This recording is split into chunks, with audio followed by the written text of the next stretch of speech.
le chapeau de ma femme. Le chapeau de ma femme, le chapeau de ma femme. Je l'ai vendu, argent reçu, j'ai fait la crapule. je le ferai plus.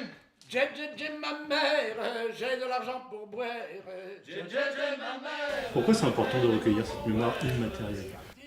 C'est important parce que c'est tout ce qui se transmettait de bouche à oreille dans les familles auprès du voisinage, et c'est aussi tout ce qui se transmettait dans les savoir-faire. Quand on voit comment aujourd'hui on revient à des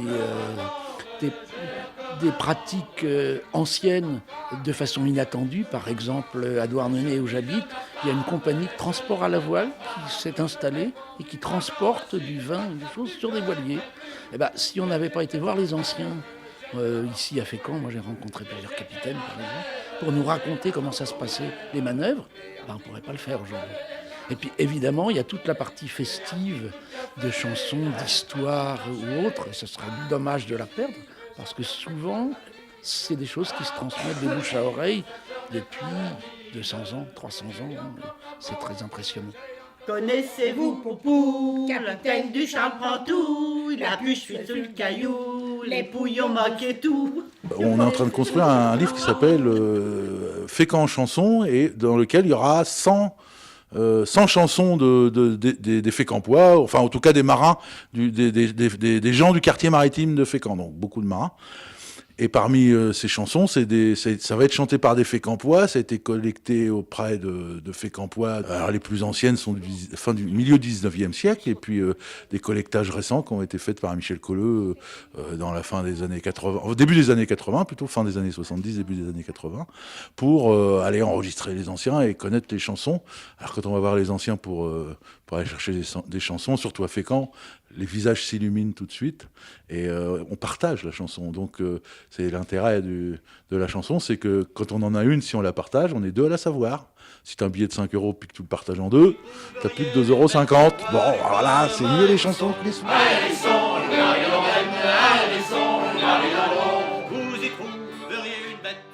Pourquoi on enregistre aussi ? C'est parce que dans le livre, qui est un livre intelligent, il y aura à la fois des partitions de musique, mais tout le monde ne sait pas lire la musique forcément.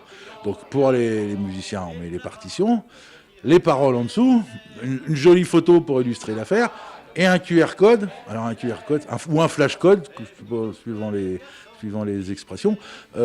On prendra son téléphone portable, clac, on flashera le flash code, et dessus on aura soit de la musique, soit un petit film où on voit les gens chanter, donc c'est facile à apprendre en écoutant les gens chanter. Donc c'est un livre qui est intelligent. Les fumistes, progressistes, suppriment toutes sortes d'impôts, les octroient la mobilière, tout pour la classe ouvrière.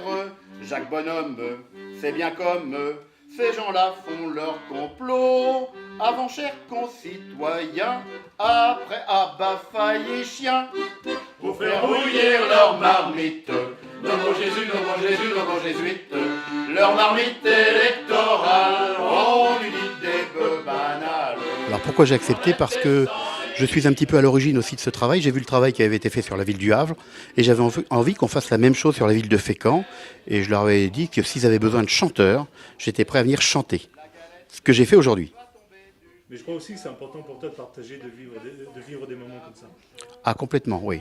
Moi, je pense que l'animation d'une ville, ça se passe pas depuis un bureau, mais ça se passe en vivant avec les gens et en étant dans les animations avec eux et en proposant ou en participant aux dites animations. Et là, je pense, dans ma démarche. Bouillir la marmite, nos bons Jésus, nos bons Jésus, nos bons jésuites, leur marmite électorale. Pourquoi ce choix de chanson ? Alors, c'est pas moi qui l'ai choisi.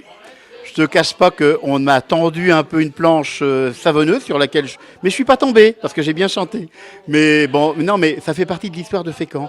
Donc on est en train de voir à quelle élection ça correspond. J'espère qu'on pourra le mettre dans le livre, mais j'ai pas de souci. J'aurais pu chanter toute autre chose. J'aurais pu chanter Le Temps des cerises, qui n'est pas forcément de ma couleur politique, et ça me gêne pas non plus. Car ce fromage, céleste et si au perché, déciderait les électeurs à voter pour ces hableurs, pour faire bouillir leur marmite. Nos bons Jésus, nos bons Jésus, nos bons jésuites, leur marmite électorale ont une idée peu banale. Ils promettent des cent des îles, à tous les ouvriers de la ville. Ils promettent la poule au pot, mais ils n'en donneront que la peau.